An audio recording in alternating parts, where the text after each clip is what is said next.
priorité au direct. Maître Jakubowicz, l'avocat de Nordal Lelandais. J'ai prévu de m'exprimer aujourd'hui. Je le fais parce que les circonstances me l'imposent. Et comme vous l'observez, et il y a là plus qu'un symbole, je souhaite le faire debout comme le fait un avocat. Je viens d'apprendre, après cette journée dont je vous prie de croire qu'elle a été éprouvante, douloureuse, je viens d'apprendre que sur les indications de Nordal Lelandais, on a retrouvé le corps de cette petite fille, Maëlys.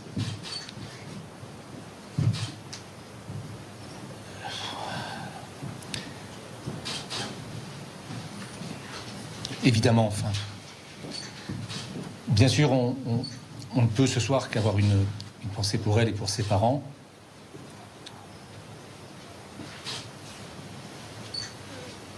C'était de loin la chose la plus importante dans ce dossier. On a vécu une journée éprouvante. À la suite, il faut le dire, effectivement, comme vous le savez, d'éléments nouveaux qui sont survenus dans le dossier, qui ont conduit l'avocat que je suis à rendre immédiatement visite à son client à la maison d'arrêt pour lui rendre compte de cet élément nouveau. Depuis le début de ce dossier, dans lequel j'ai, je le comprends, à titre personnel, comme avocat, été malmené parce que nos concitoyens, hélas, ne comprennent pas toujours le rôle d'un avocat, j'ai toujours dit, et je dis à nouveau, que pour l'avocat que je suis et pour la défense que nous assurons, il n'y avait que le dossier, tout le dossier, rien que le dossier. Le dossier tel que je l'ai connu jusqu'à ces dernières heures m'ont conduit effectivement à assurer pleinement la défense que l'on m'avait confiée et de mettre en lumière et de révéler un certain nombre de contradictions éclatantes dans ce dossier qui montrent la faiblesse du témoignage humain. Des éléments nouveaux sont survenus et je redis, comme je l'ai toujours dit, le dossier, tout le dossier, rien que le dossier. Et le dossier n'est plus le même. Et c'est la raison pour laquelle, effectivement, sans que je rentre dans les détails qui font partie de l'extrême confidentialité de la relation entre un avocat et son client, j'ai rendu visite hier à Nordal Lelandais pour lui rendre compte de cet élément nouveau. Vous savez, le rôle d'un avocat n'est pas d'obtenir les aveux de son client. Mais le rôle d'un avocat est aussi d'accompagner son client lorsque nous sommes dans la recherche de la vérité. C'est ce que j'ai fait depuis le début. Il faut croire que le moment n'était pas venu pour lui de parler, et c'est vrai que je dois rendre hommage à cet égard à l'instruction qui a été menée, au service d'enquête que j'ai, c'est vrai, malmené à certains égards, et je ne le regrette pas. Mais à cet instant, effectivement, je leur rends hommage pour le travail qui a été réalisé dans la recherche de la vérité. Parce que je suis un auxiliaire de justice et que je participe à l'œuvre de justice, à la place qui est la mienne, celle de la défense. Je viens de vous le dire, le dossier n'est plus le même et j'ai beaucoup parlé avec Nordal Lelandais et je ne vous dirai pas l'échange qui a été le nôtre.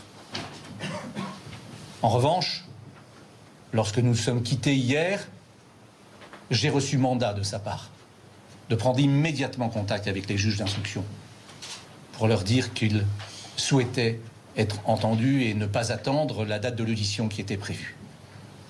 Les juges d'instruction, et je leur en sais gré, ont immédiatement mis en œuvre les moyens qui étaient nécessaires pour entendre Nordal Lelandais dès ce jour et avec les enquêteurs de se rendre sur les lieux. Nordal Lelandais, comme monsieur le procureur de la République vous l'a dit il y a quelques instants, a été entendu ce matin brièvement. Je confirme ce qu'il vous a dit, à savoir que Nordal Lelandais, je ne chercherai pas à faire pleurer dans les chaumières, je n'y arriverai pas et je le comprends parfaitement. Qui était totalement anéanti, qui effectivement était en pleurs, qui a tout de suite souhaité parler à et de Maëlys et de ses parents.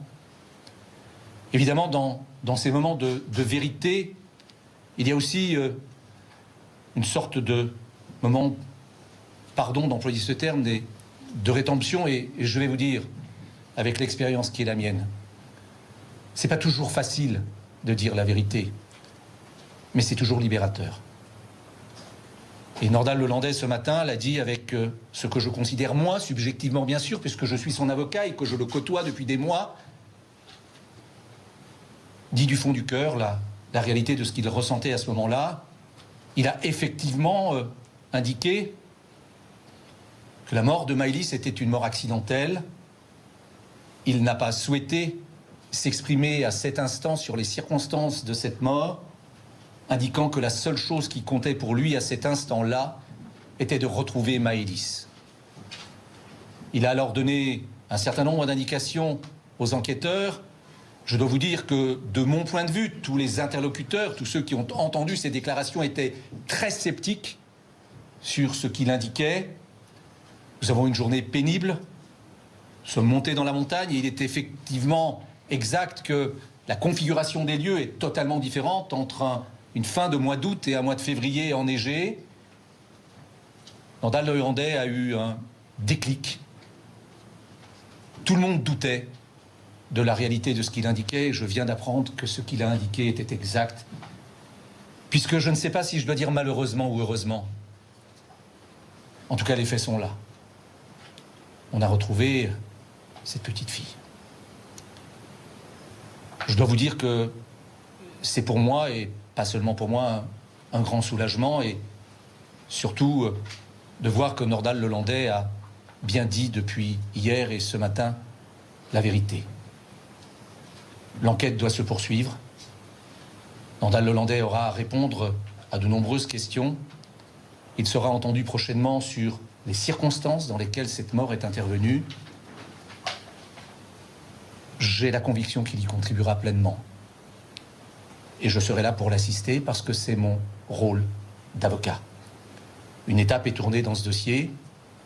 Vous savez, vous, journalistes, allez sûrement être amenés à faire des parallèles avec d'autres dossiers qui ont ces derniers temps défrayé la chronique. Je tiens à le dire, je suis fier de porter la robe qui est la mienne, d'assister un homme qui, on le dira aujourd'hui à juste titre, mais non pas à juste titre, qui a été traîné dans la boue, que l'on traite aujourd'hui de serial killer sans l'ombre d'un commencement de preuve, et je n'oublie pas qu'il y a un autre dossier.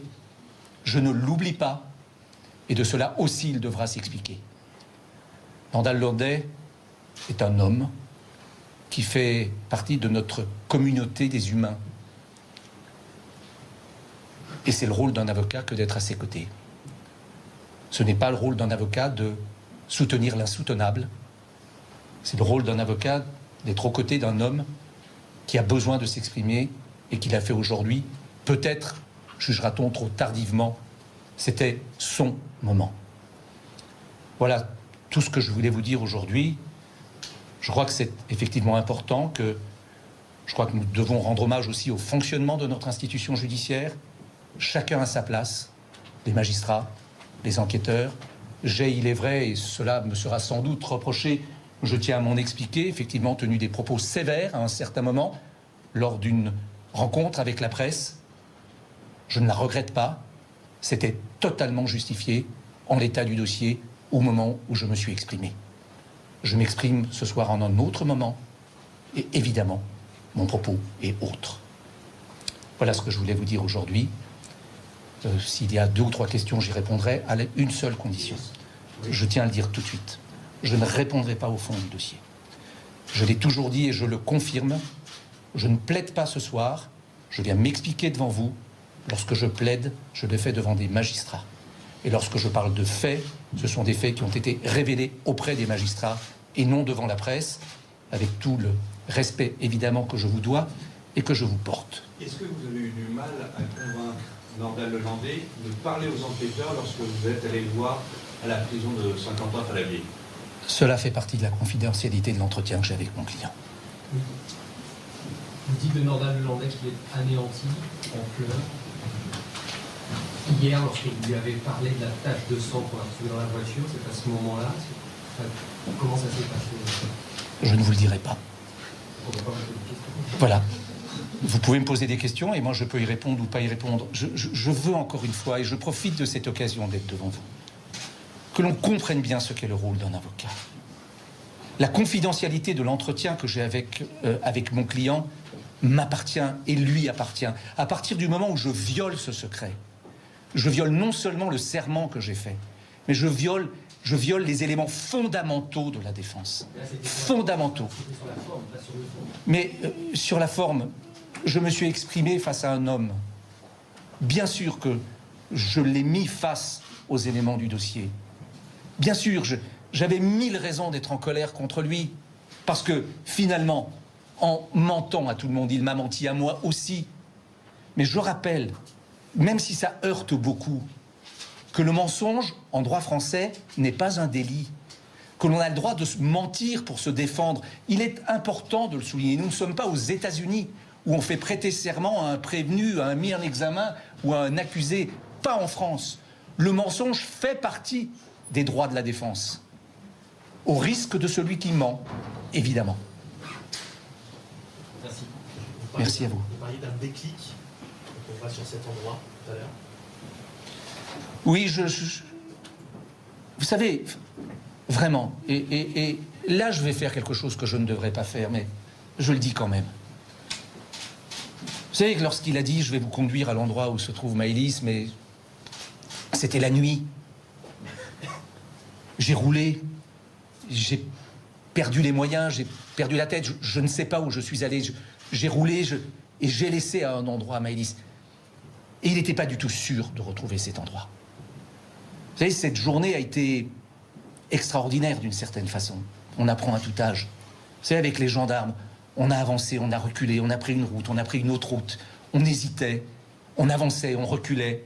Il a donné des indications, ces indications sont révélées exactes. Et puis, à un moment, on est arrivé à un endroit, on a dû appeler une déneigeuse pour pouvoir progresser, pour accéder jusqu'à cet endroit. La déneigeuse est arrivée et il est monté. Et petit à petit, on a vu qu'il se réappropriait ces lieux. Que des flashs sûrement lui sont revenus. Mais vous imaginez la montagne entre le mois d'août et le mois de février avec la neige. Et on est descendu à un moment avec la juge d'instruction et certains enquêteurs à des endroits, mais ce sont des endroits extrêmement escarpés. Et là, on le voyait, il a dit « j'ai tourné à gauche », etc. Il a montré des rochers. Je pense que c'est là. Et sur ces entrefaits, on est parti. Et lorsque nous sommes partis, nous avons croisé les services qui arrivaient avec les chiens. Et personne ne croyait qu'on trouverait aujourd'hui. Personne ne le pensait.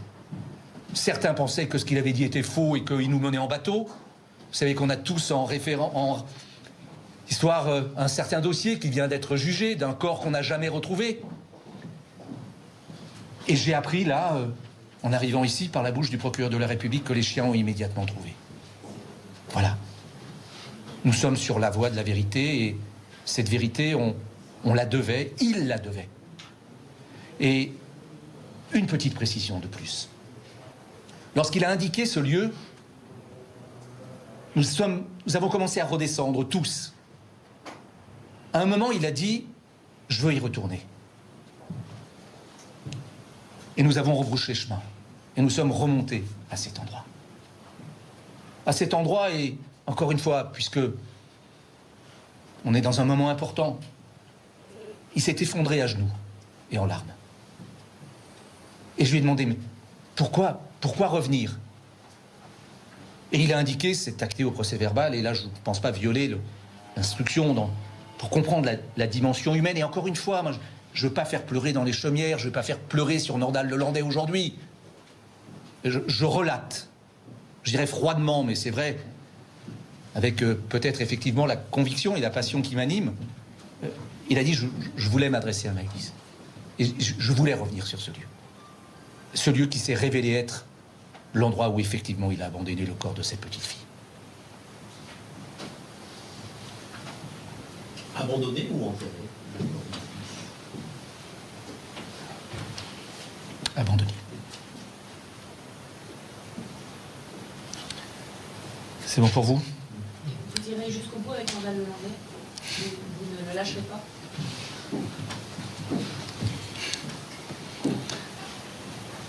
Non. Je suis avocat.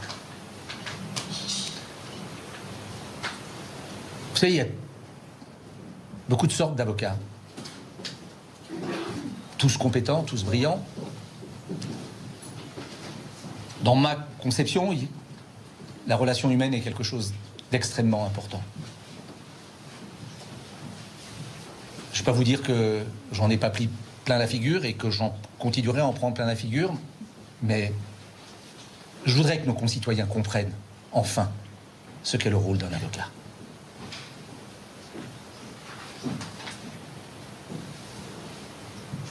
Lorsque je me suis adressé à lui hier, manifestement, il m'avait menti comme il a menti à tout le monde, puisque, voilà, la réalité, elle est là. Mais je pense que le fait que je lui ai dit que je serais à ses côtés comme avocat a peut-être contribué à l'aider à parler. Et je voulais avant tout qu'il parle. Je l'ai toujours dit, même si ils ne l'ont pas cru, et je le comprends.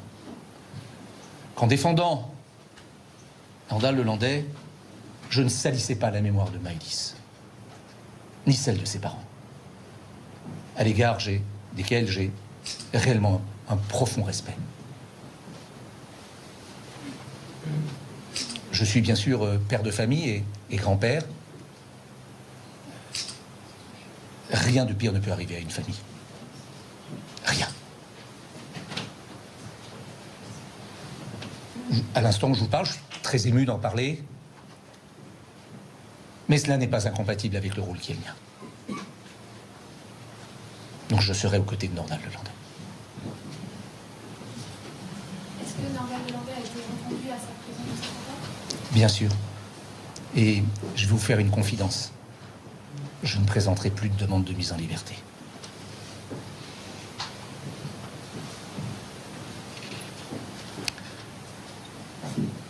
Merci à vous. Vous pouvez parler sur l'autre affaire?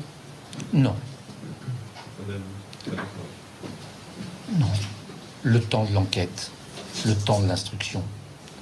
J'observe d'ailleurs, je profite, vous le dire, que l'on voit une différence majeure entre l'instruction des deux dossiers, en tout cas les enquêtes. L'enquête du dossier du caporal Noyer n'a été polluée par aucune violation du secret de l'instruction, aucune violation de la présomption d'innocence. Et cette enquête a été bouclée dans les conditions que vous savez.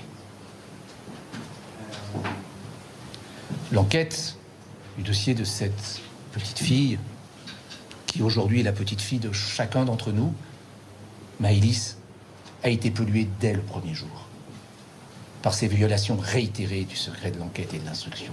Nous portons tous, et vous portez tous, une lourde responsabilité à cet égard, parce que ça pèse sur l'enquête, parce que ça pèse sur la vérité. Je voudrais vraiment que chacun de nous, à la place qui est la nôtre, assume totalement ses responsabilités. Tout le monde voulait la justice pour Maëlys, tout le monde voulait la justice pour ses parents. Mais est-ce que tout le monde a œuvré pour cela? Je pose la question. On a un examen de conscience collectif à faire, qui pose un vrai problème du fonctionnement de notre institution judiciaire, à laquelle je suis personnellement particulièrement attaché. Pas d'autres questions? Merci à vous. Merci.